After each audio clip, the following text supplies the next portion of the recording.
ख़वातीन का जिम करना कैसा है, ख़वातीन का जिम करना कैसा है। आसिफ साहब कराची से।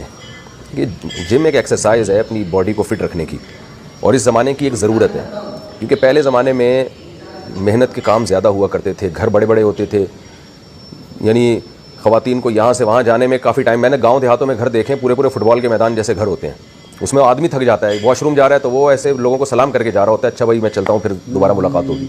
इतनी दूर दूर वॉशरूम होते हैं। तो अब तो इधर आप कमरे में बैठे हुए हैं, वॉशरूम इधर ही दरवाज़ा खोला, वॉशरूम में चले गए, इस वाले दरवाजे से आप किचन में चले गए, और ये साथ वाला दरवाजे में आप मेहमान खाने में चले गए।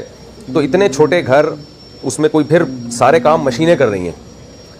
हमें याद है हमारी वालदा चटनी बनाती थी, तो यानी पहले ज़माने में जो चटनी बनाता था ना, वो खुद चटनी बन जाता था, इतना पसीना निकलता था उसका, पत्थर से कूटा जा रहा है और सिल से पीसा जा रहा है। औरतें मेहनत किया करती थी, आज सारे काम मशीनें कर रही हैं। अब तो आटा गूंदने वाली मशीन भी आ गई है, और फिर मैं कहता हूँ आटा गूंदने वाली मशीन में भी कुछ मेहनत करनी पड़ती है, कम से कम बटन तो दबाना पड़ता है ना। अब तो रोटियाँ भी बाहर से आती हैं, अक्सर घरों में बर्गर और पिज़्ज़े आ रहे हैं।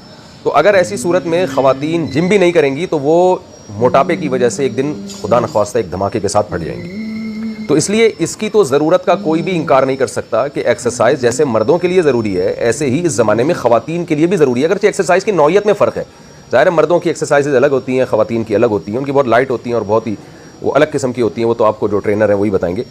तो इसलिए इसमें तो दो राय नहीं हो सकती कि ना सिर्फ ख़वातीन का जिम करना जायज़ है, बल्कि वक्त की एक ज़रूरत है। इल्ला ये कि कोई मेहनती खातून गांव देहातों की होती है, कुएं से पानी भरना, खेतों को सैराब करना, वो एक अलग बात है। लेकिन आज जिस स्टाइल में ख़वातीन घरों में रह रही है, तो मर्द हो या ख़वातीन, मर्दों का भी ऐसे ही ऑफिस में कंप्यूटर के सामने जाके बैठे रहते हैं और 6-6 घंटे बैठे रहते हैं, कोई फिजिकल एक्टिविटी नहीं है। तो ऐसी सूरत में मर्दों के लिए भी है, ख़वातीन के लिए भी है।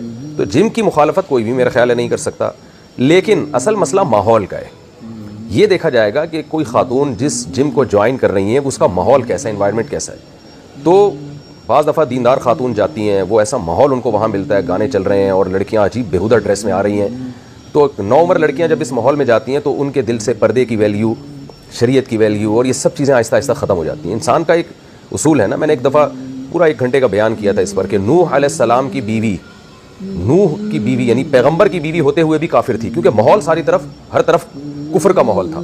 लूत अलैहिस्सलाम की बीवी इतने बड़े पैगंबर की बीवी होके भी काफिर थी। क्यों काफिर थी? इसलिए कि माहौल दाएं बाएं सारा गैर मुस्लिमों का माहौल था, वो ईमान और तौहीद का माहौल नहीं था। तो माहौल का इंसान पे बहुत असर पड़ता है। तो जिम आजकल उमूमी तौर पर, सबकी बात नहीं कर रहा, जिम का ऐसा माहौल होता है कि वहाँ गाने चल रहे हैं, फिर बहुत ही बेहुदा लिबास में ख़वातीन, बहुत सी ख़वातीन जिम कर रही होती हैं। तो इसलिए जिम की अहमियत के तो हम कायल हैं, लेकिन ख़वातीन को ज़रा इसका ख्याल करना चाहिए कि आपका उठना बैठना किस किस्म की ख़वातीन के साथ हो रहा है।